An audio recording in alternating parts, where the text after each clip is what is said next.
There's a city that quietly rewired the way the entire planet eats breakfast, lunch, and dinner, and most people give the credit to Paris or Tokyo or nowhere at all. Not Chicago, not New Orleans.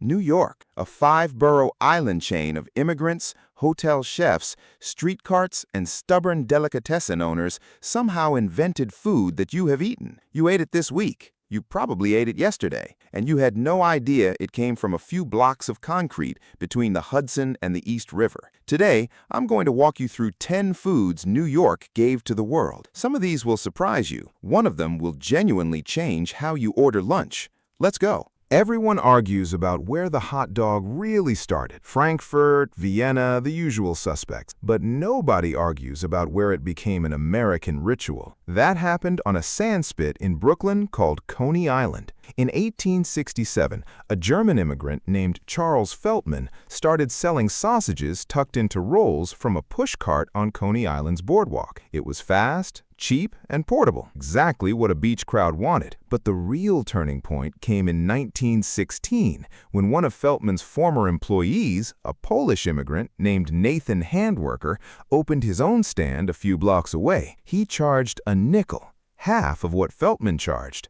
Nathan's Famous was born. Handwerker didn't just undercut his old boss on price, he built trust. Rumors were spreading that hot dogs were made of scrap meat, so Nathan hired men in white doctor's coats to stand around his stand eating hot dogs, silently implying even physicians eat here. It worked. By the 1920s, Nathan's was selling tens of thousands of hot dogs a day. The hot dog eating contest Nathan still runs every 4th of July is now broadcast globally. The Coney Island hot dog cart became the template for every ballpark frank, every street vendor cart, every dirty water dog sold from Seattle to Seoul. The basic idea, cheap grilled sausage, soft bun, eaten standing up, traces straight back to a Brooklyn boardwalk. Cheesecake itself is ancient. The Greeks were making versions of it before the Roman Empire existed. But the dense, rich, tangy cheesecake the entire world now pictures when you say the word cheesecake is a New York invention, and it comes down to one ingredient, cream cheese. In 1870, a dairy farmer in Chester, New York, accidentally created cream cheese while trying to replicate a French cheese called Neufchâtel. By the 1900s, it was being mass-produced and sold under the brand name Philadelphia, a marketing decision, not a geographic one, since Philadelphia was considered a symbol of quality food at the time. New York bakers, especially in Jewish delis on the Lower East Side, took that cream cheese and built a cheesecake around it. No fruit, no gimmicks, just cream cheese, eggs, sugar, and a thin graham cracker crust. Arnold Rubin, owner of Rubin's Delicatessen, is widely credited with refining the recipe that became the modern standard in the 1920s. Junior's, opened in Brooklyn in 1950, took that formula and turned it into a global icon. Today,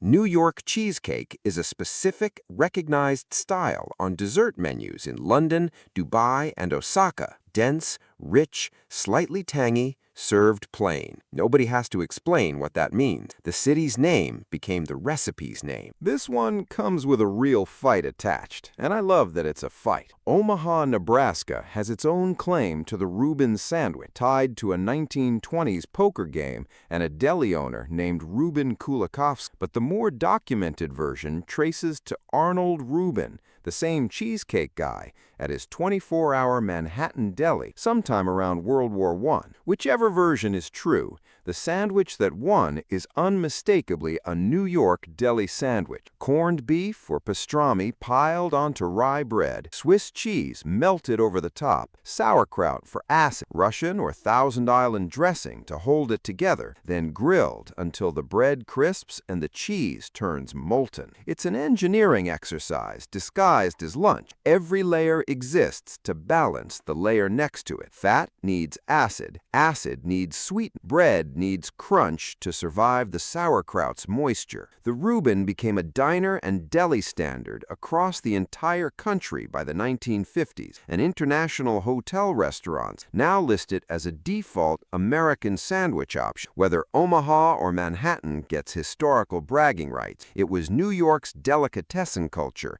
that turned it into a national institution. Yes, this one comes from upstate, not Manhattan, but it's still New York, and it deserves a spot, because almost nobody outside the U.S. realizes it's a place name, not a description of the chicken. In 1964, at the Anchor Bar in Buffalo, New York, Teresa Bellissimo needed a late-night snack for her son and his friends. The story goes that she had a surplus of chicken wing, a cut normally thrown into stock pots or discarded, and instead deep-fried them whole, then tossed them in a simple mix of hot sauce and melted butter. She served them with celery sticks and blue cheese dressing, because that's what she had in the kitchen. What she'd actually done was solve a problem nobody knew needed solving. Chicken wings had almost no commercial value before this. Within 20 years, wing night became a fixture of American bar culture, and the wing itself went from throwaway cut to one of the most consumed parts of the chicken in the country. Buffalo wings are now on menus in the UK,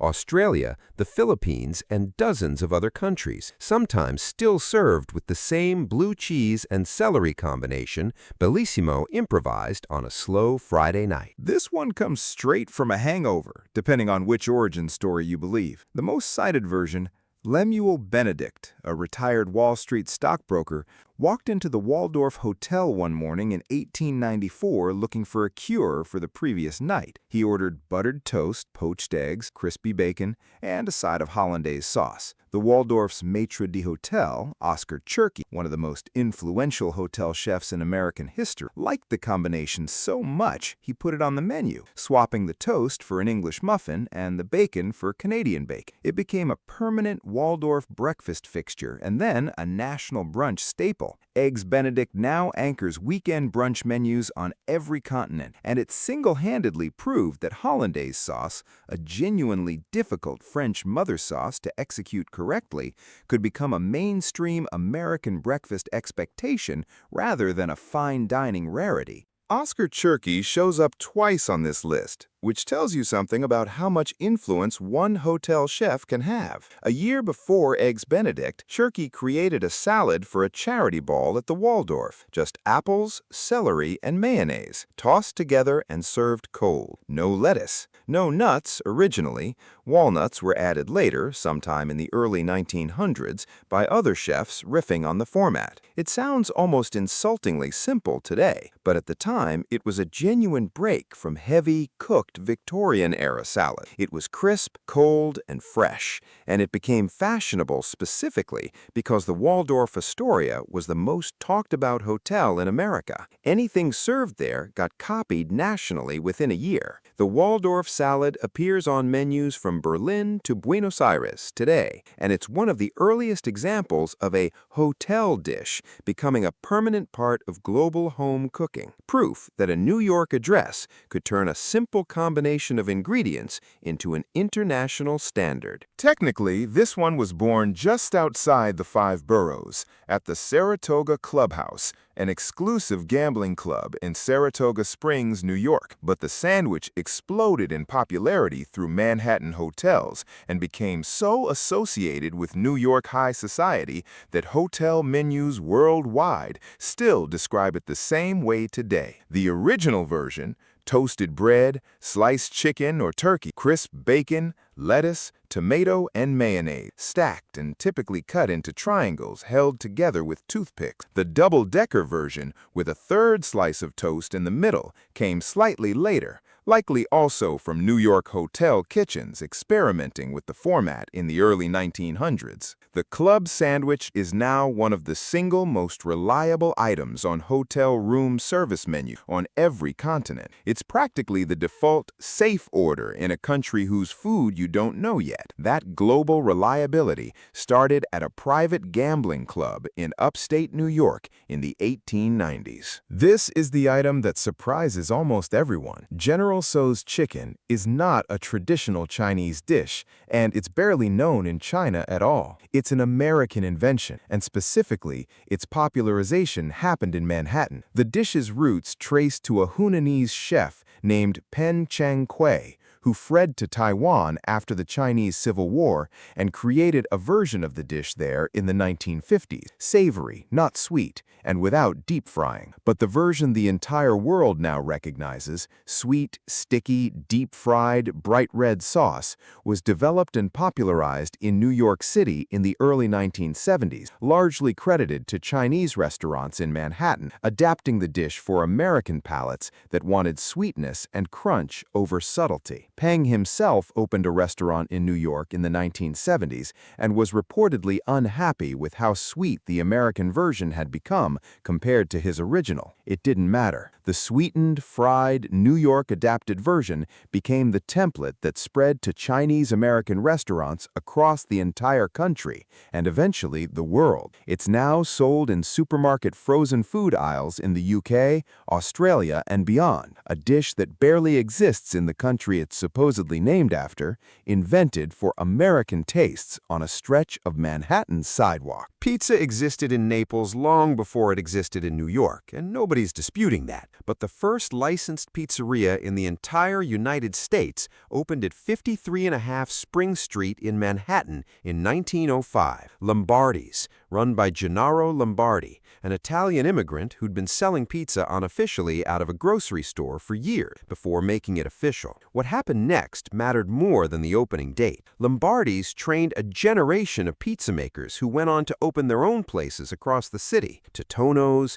John's of Bleecker Street, Patsy's, creating the coal-fired, thin-crust, foldable New York slice that became its own distinct style, separate from Neapolitan pizza. New York pizza is built for a specific kind of eating, one hand, folded down the middle to keep the toppings from sliding off, eaten walking down a crowded sidewalk. It's engineered around the city's pace, not the other way around. The New York slice, thin, foldable, sold by the piece from a counter, is now its own recognized category worldwide, distinct from Neapolitan, Chicago deep dish, or Detroit style. New York-style pizza is a specific, ordered term on menus in London, Melbourne, and Manila. The city didn't invent pizza. It invented a way of eating it that the rest of the world adopted. Every other food on this list took decades to spread globally. This one took about 3 weeks. In May 2013, French pastry chef Dominique Ancel, running a small bakery in Soho,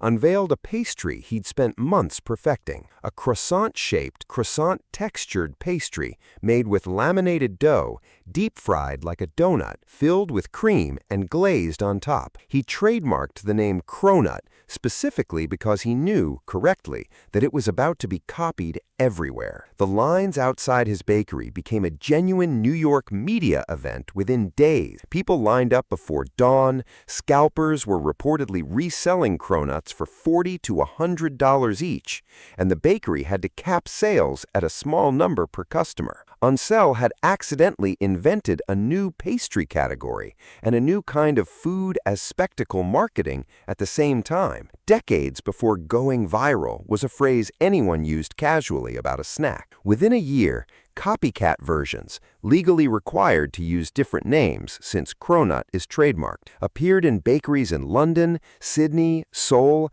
and dozens of other cities. The croissant donut hybrid pastry category now exists in some form on nearly every continent, and food journalists still point to the Cronut as one of the clearest examples of a single New York bakery creating a genuinely new, globally replicated food category almost overnight.